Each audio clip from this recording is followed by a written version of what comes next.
श्री स्वामी समर्थ अवधूत चिंतन श्री गुरुदेव दत्त सद्गुरु श्री साईनाथाय नमः. Welcome viewers to Soul Spirituality. Hope all of you are doing good. In the last chapter, that is chapter 9, we had discussed the following points. Effect of compliance and non-compliance with Baba's orders at the time of taking leave. Mendicancy and its necessity. Devotees, that is Tarkad family's experiences. Baba fed sumptuously. How? In this chapter, that is chapter 10, we will be covering the following points. Sai Baba's mode of life. His sleeping board. His stay in Shirdi. His teachings. His humility. The easiest path. So let's start with chapter 10. But in case you are new to our channel, then please consider subscribing and also click on the bell icon so that you will get notified of all our updates. Also like and share this video with your friends, and also do leave your comments. We wait for your feedback very eagerly. Thank you. Shri Sai Saicharitra chapter 10. Remember him, that is Sai Baba, always with love, for he was engrossed in doing good to all and always abided in his self. To remember him only is to solve the riddle of life and death. This is the best and easiest of sadhanas, as it involves no expenditure. A little exertion here brings great rewards. So as long as our senses are sound, we should, minute by minute, practice this sadhana. All other gods are illusory. Guru is the only God. If we believe in Sadguru's holy feet, he can change our fortune for the better. If we serve him nicely, we get rid of all our samara. We need not study any philosophy like the Nyaya and the Mimamsa.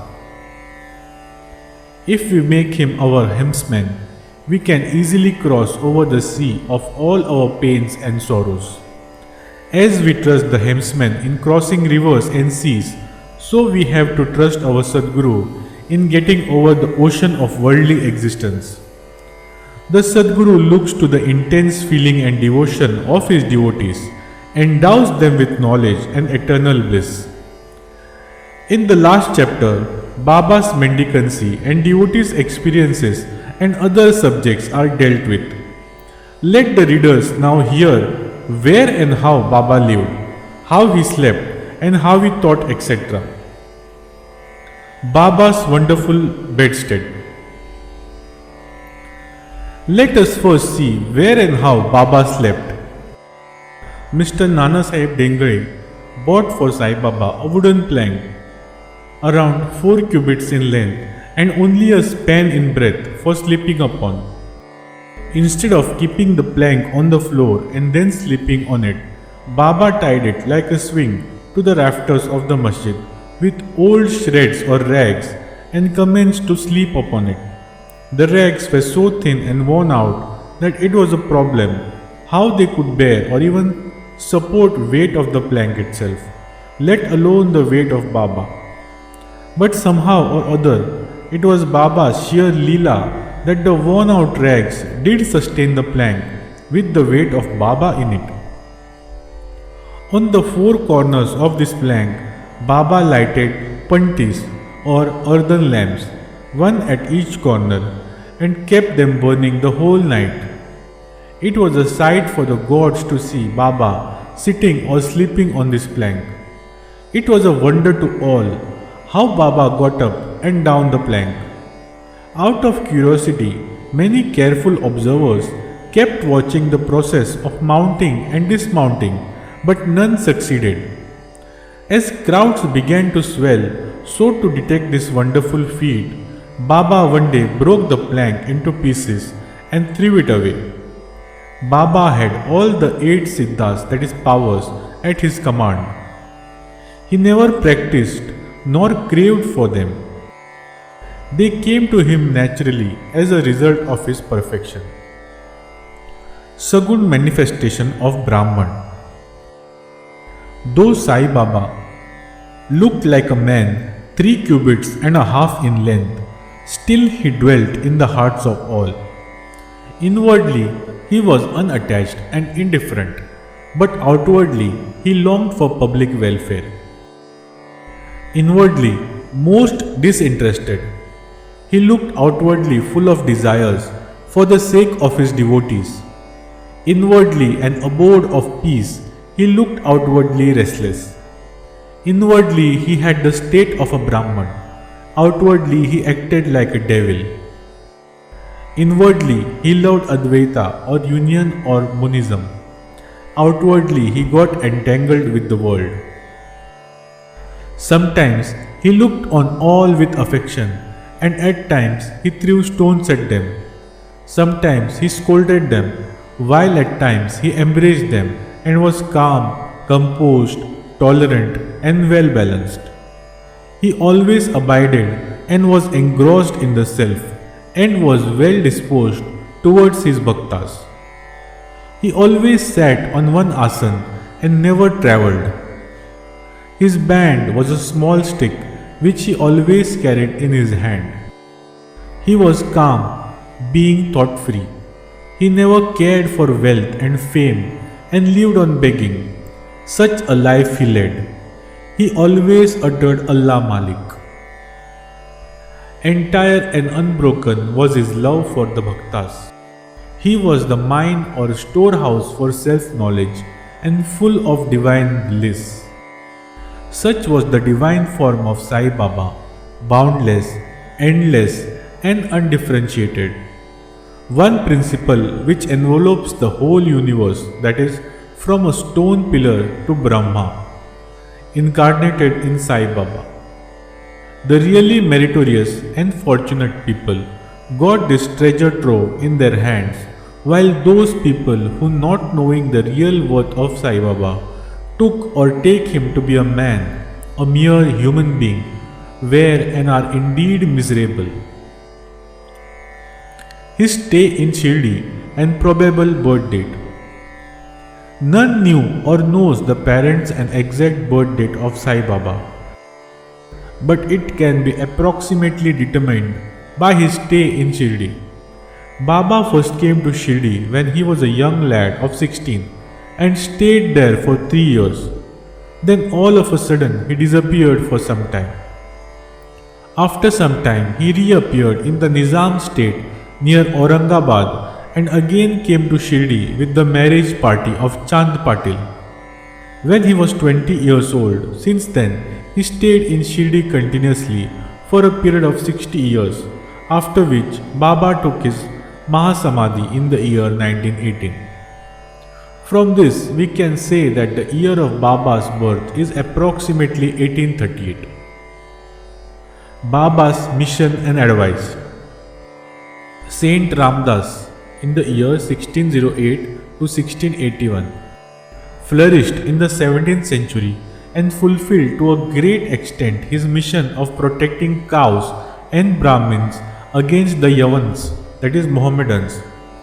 But within 2 centuries after him, the split between the two communities, Hindus and Mohammedans, widened again, and Sai Baba came to bridge the gulf. His constant advice to all was to this effect: Ram, the god of Hindus, and Rahim, the god of the Mohammedans, were one and the same. There was not the slightest difference between them. Then why should their devotees quarrel among themselves? You ignorant folk, children, join hands and bring both the communities together. Act sanely, and thus you will gain your object of national unity. It is not good to dispute and argue, so don't argue. Don't emulate others. Always consider your interest and welfare. The Lord will protect you. Yoga, sacrifice, penance, and knowledge are the means to attain God. If you do not succeed in this by any means, vain is your birth. If anyone does any evil unto you, do not retaliate. If you can do anything, do some good unto others. This in short was Sai Baba's advice to all, and this will stand in good stead both in material and spiritual matters. Sai Baba as Sadgurus. There are gurus and gurus. There are many so-called gurus who go about from house to house with cymbals and veena in their hands and make a show of their spirituality. They blow mantras into the ears of their disciples and extract money from them. They profess to teach pity and religion to their disciples, but are themselves impious and irreligious. Sai Baba never thought of making the least show of his worth. Body consciousness he had none, but he had great love for the disciples. There are two kinds of gurus. First, niyat, that is appointed or fixed, and second, aniyat, that is unappointed or general. The latter, by their advice, develop the good qualities in us, purify our hearts, and set us on the path of salvation. But contact with the former dispels our quality, that is sense of difference, and establishes us in unity by making us realize, thou art that. There are various gurus imparting to us various kinds of worldly knowledge, but he who fixes in us our nature, that is self, and carries us beyond the ocean of worldly existence is the Sadguru. Sai Baba was such a Sadguru. His greatness is indescribable. If anybody went to take his darshan, he, without being asked, would give every detail of his past, present and future life. He saw divinity in all beings. Friends and foes were alike to him. Disinterested and equal balanced, he obliged the evildoers. He was the same in prosperity and adversity. No doubt ever touched him. Though he possessed the human body, he was not in the least attached to his body or house. Though he looked embodied, he was really disembodied, that is, free in this every life. Blessed are the people of Shirdi who worship Sai as their God. While eating, drinking, working in their backyards and fields and doing various household works, they always remembered Sai and sang his glory. They knew no other God except Sai. What to speak of the love, the sweetness of the love of the women of Shirdi? They were quite ignorant, but their pure love inspired them to compose poems or songs in their simple rural language. Letters or learning they had none. Still one can discern real poetry in their simple songs. It is not intelligence, but love that inspires real poetry as such. Real poetry is the manifestation of true love, and this can be seen and appreciated by intelligent listeners. Collection of these folk songs is desirable, and Baba willing, some fortunate devotees may undertake the task of collecting and publishing these folk songs either in the Sai Leela magazine or separately in a book form. Baba's humility. Lord or Bhagwan is said to have 6 qualities, namely, first, fame, second, wealth, third, non-attachment, fourth, knowledge, fifth, grandeur, and sixth, generosity. Baba had all this in him. He incarnated in flesh for the sake of the bhaktas. Wonderful was his grace and kindness. He drew the devotees to him, or how else would one have known him? For the sake of his bhaktas, Baba spoke such words as the goddess of speech dare not utter. Here is a specimen. Baba spoke very humbly as follows. Slave of slaves, I am your debtor. I am satisfied at your darshan. It is a great favor that I saw your feet. I am an insect in your excreta. I consider myself blessed thereby. What humility is this? If anybody would think that by publishing this, any disrespect is shown to Sai, we beg his pardon, and to atone for this, we sing and chant Baba's name. Though Baba seemed outwardly to enjoy sense objects, he had not the least flavor in them, or even the consciousness of enjoying them. Though he ate, he had no taste, and though he saw, he never felt any interest in what he saw. Regarding passion, he was as perfect a celibate as Hanuman. He was not attached to anything. He was pure consciousness, the resting place of desire, anger, and other feelings. In short, he was disinterested, free, and perfect. A striking instance may be cited in illustration of this statement. Nanavali. There was in Shirdi a very quaint and strange fellow by name Nanavali. He looked to Baba's work and affairs. He once approached Baba, who was seated on his gadi, that is seat, and asked him to get up as he wanted to occupy the same. Baba at once got up and left the seat, which he occupied. After sitting there a while, Nanavali got up and asked Baba to take his seat. Then Baba sat on the seat and Nanavali fell at his feet and then went away. Baba did not show the slightest displeasure in being dictated to and outstood. This Nanavali loved Baba so much that he breathed his last on the 13th day of Baba's taking Mahasamadhi. The easiest path. Hearing the stories of the saints and being in their company.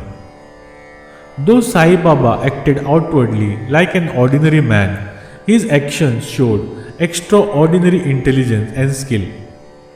Whatever he did was done for the good of his devotees. He never prescribed any asana, regulation of breathing, or any rites to his bhaktas, nor did he blow any mantra into their ears. He told them to leave off all cleverness and always remember Sai, Sai. If you did that, he said, all your shackles would be removed and you would be free. Sitting between 5 fires, sacrifices, chanting, eightfold yoga are possible for the Brahmins only. They are of no use to the other classes. The function of the mind is to think. It cannot remain for a minute without thinking.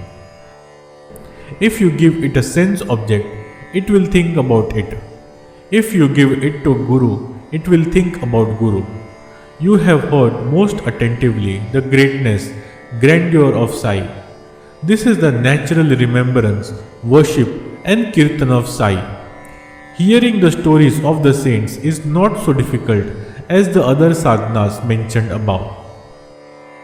They remove all fear of this samra, that is worldly existence, and take you onto the spiritual path. So listen to the stories, meditate on them and assimilate them. If this is done, not only the Brahmins but women and lower castes will get pure and holy. You may do or attend to your worldly duties, but give your mind to Sai and his stories, and then he is sure to bless you. This is the easiest path. But why do not all take to it? The reason is that without God's grace, we do not get the desire to listen to the stories of saints. With God's grace, everything is smooth and easy. Hearing the stories of the saints is in a way keeping their company. The importance of the company of saints is very great. It removes our body consciousness and egoism, destroys completely the chain of our birth and death, cuts as under all the knots of the heart and takes us to God, who is pure consciousness. It certainly increases our non-attachment to sense objects and makes us quite indifferent to pleasures and pains and leads us onto the spiritual path. It certainly increases our non-attachment to sense objects and makes us quite indifferent to pleasures and pains and leads us onto the spiritual path. If you have no other sadhana, such as uttering God's name, worship or devotion, etc., but if you take refuge in them, that is saints, wholeheartedly, they will carry you off safely across the ocean of worldly existence. It is for this reason that the saints manifest themselves in this world. Even sacred rivers such as the Ganga, Godavari, Krishna, Kaveri, etc., which wash away the sins of the world, desire that the saints should come to them for a bath and purify them. Such is the grandeur of the saints. It is on account of the store of merit in past births that we have attained the feet of Sai Baba. We conclude this chapter with meditation on Sai's form. He, the beautiful and handsome Sai, standing on the edge of the masjid and distributing udi to each and every bhakta with a view to his welfare. He who thinks the world as naught and who is ever engrossed in supreme bliss. Before him, we humbly prostrate ourselves. Bow to Shri Sai, peace be to all. Thank you. Dear friends and viewers, if you like this video, please shower us some of your love by liking this video and by subscribing to our channel. Also share this video with your friends and do leave your comments or feedback in the comment section. Thank you. Shri Swami Samartha Avdhut Chintana Shri Gurudev Datta Sadguru Shri Sai Nathaya Namaha.